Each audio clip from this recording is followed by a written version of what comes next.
Hello guys, कैसे हैं आप सभी। आई होप आप सभी अच्छे होंगे। तो गाइस देखिए, आज की हमारी वीडियो का टॉपिक है लघुत्तम समापवर्तीय यानी लैसे। तो लैसे से संबंधित आज की वीडियो में हमने प्रश्न लिए हैं। तो आइए वीडियो स्टार्ट करते हैं। पहला सवाल है हमारा, 8 तथा 15 का लैसे ज्ञात कीजिए। तो आइए लैसे करते हैं। जब भी लैसे को कहा जाए तो जो भी संख्या दी गई है हमें, जैसे यहाँ पे दिया है 8,15, तो इन दोनों संख्याओं के एक साथ गुणनखंड करेंगे। तो हमें ऐसी संख्या देखनी होती है जो इन दोनों को डिवाइड कर दे या एक को किसी को भी कर दे। तो 8 2 से डिवाइड हो रहा है तो 2 से भाग करेंगे 8 में, 2 चौक 8। 15 डिवाइड नहीं होता तो 15 को हम ऐसे ही लिख लेंगे। फिर 2 से भाग करेंगे 4 में, 2 दूनी 4, 15 को ऐसे ही लिखेंगे। फिर 2 से भाग करेंगे 2 में, 2 एकना 2, 15 विभाज्य नहीं होगा। अब 15 किसके पहाड़े में आता है? 3 के पहाड़े में आता है। 1 ऐसे आ जाए, 3 पंजे 15। फिर 5 से भाग करेंगे 1 ऐसे आ जाएगा और 5 एकना 5, 1 आ जाएगा। अब जो भी ये गुणनखंड हुए हैं इनको इस साइड में ऐसे लिखेंगे, 2 गुना 2 गुना 2 गुना 3 गुना 5। जो भी सभी गुणनखंड होते हैं उनकी आपस में क्या कर लेंगे? गुणा कर लेते हैं। 2 दूनी 4 दूनी 8, 8 या 24, और 24 की 5 से गुना कर देंगे तो 120 आ जाएगा। और यही क्या होगा हमारा। तो आगे प्रश्न है हमारा, 16, 32, 64 का लैसे ज्ञात कीजिए। तो आइए करते हैं। आपके 3 संख्याओं का हमें लैसे ज्ञात करना है, 16, 32 और 64। तो तीनों संख्याओं के एक साथ गुणनखंड करेंगे, 16, 32, 64। तो भाग करेंगे। सबसे पहले हम 2 से भाग करेंगे।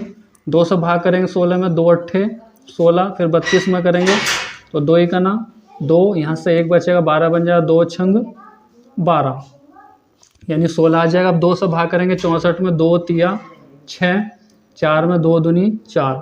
फिर 2 से भाग करेंगे 2 चौक 8, 2 अट्ठे 16 और 2 एकना 2, 2 छंग 12। फिर 2 से भाग करेंगे 2 दूनी 4, 2 चौक 8 और 2 अट्ठे 16। फिर 2 से भाग करेंगे 2 एकना 2, 2 दूनी 4, 2 चौक 8। फिर 2 से भाग करेंगे 1 ऐसे आ जाएगा, 2 में भाग करेंगे 2 एकना 2। फिर 4 में 2 दूनी 4। फिर 2 से भाग करेंगे 2 में, ये 1 ऐसे ही आ जाएंगे, 1 आ जाएगा। अब जो भी ये गुणनखंड हुए इन सभी की आपस में क्या कर लेंगे? गुना कर लेंगे। 2 गुना 2 गुना 2 गुना 2 गुना 2 गुना 2, इन सभी की क्या करेंगे? गुना कर लेंगे। 2 दूनी 4 दूनी 8 दूनी 16 दूनी 32 और 32 दूना होते हैं 64। और यही क्या होगा हमारा? लैसे होगा। आगे प्रश्न है हमारा, 5, 10, 15 का लैसे ज्ञात कीजिए। तो क्या करना हमें? 5, 10, 15 का लैसे यानी लघुत्तम समावर्ती ज्ञात करना है। तो 5, 10, 15 के क्या कर लेंगे? गुणनखंड करेंगे। तो सबसे पहले छोटी संख्या 2, 2 से देखें कौन सी संख्या में से विभाज्य हो रही है, तो 2 से भाग करेंगे। 5 विभाज्य नहीं होगा, इसको ऐसे लिखेंगे। तो 2 का पहाड़ा पढ़ेंगे 10 में, 2 पंजे 10। देखिए 2 से 15 विभाज्य नहीं होगा तो इसको हम ऐसे ही लिखेंगे। अब 2 से कोई सी भी संख्या विभाज्य नहीं हो रही तो 3 से देखेंगे, 3 से 15 विभाज्य होगा तो 3 से भाग करेंगे 15 में। 5 को ऐसे लिखेंगे, इस 5 को भी ऐसे लिखेंगे और 3 पंजे 15। अब ये तीनों संख्या 5 से विभाज्य हो रही तो भाग कर लें, 5 एकना 5, 5 एकना 5 और 5 एकना 5। जो भी गुणनखंड हुए हैं इनको इस साइड ऐसे लिख लेंगे, 2 गुना 3 गुना 5। सभी की गुना कर लेंगे आपस में तो कितना आ जाएगा? 2 तिया 6 और 6 पंजे होता है 30। तो यही क्या होगा हमारा? लैसे होगा। ये प्रश्न है हमारा, 56, 70 और 84 का लघुत्तम समावर्ती यानी लैसे हमें क्या करना है? ज्ञात करना है। तो आइए करते हैं। तो क्या करेंगे? लैसे ज्ञात करने के लिए हमें गुणनखंड करने होते हैं जो भी संख्या दी जाती हैं।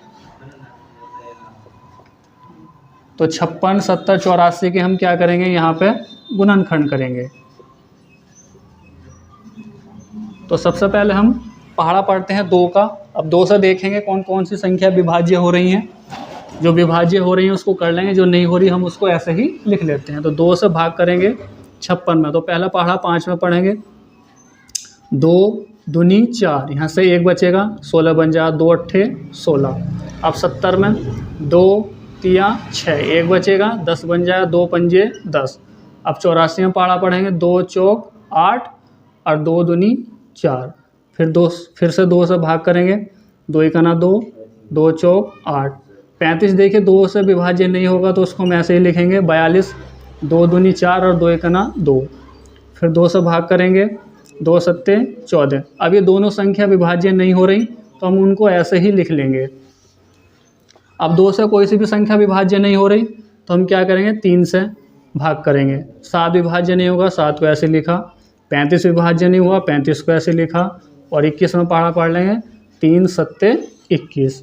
अब 5 से पहाड़ा पढ़ेंगे, 7 विभाज्य नहीं होगा, ऐसे लिखा और 5 से भाग करी 35 में, 5 सत्ते 35, ये 7 ऐसे लिखेंगे। अब 7 से भाग करेंगे, 7 एकना 7, 7 एकना 7। अब जो भी ये गुणनखंड हुए हैं इनकी आपस में इस प्रकार से गुना करेंगे, 2 गुना 2 गुना 2 गुना 3 गुना 5 और गुना 7। इन सभी की आपस में गुना कर लेंगे तो क्या आ जाएगा, 840 आ जाएगा और यही क्या होगा, हमारा लैस होगा।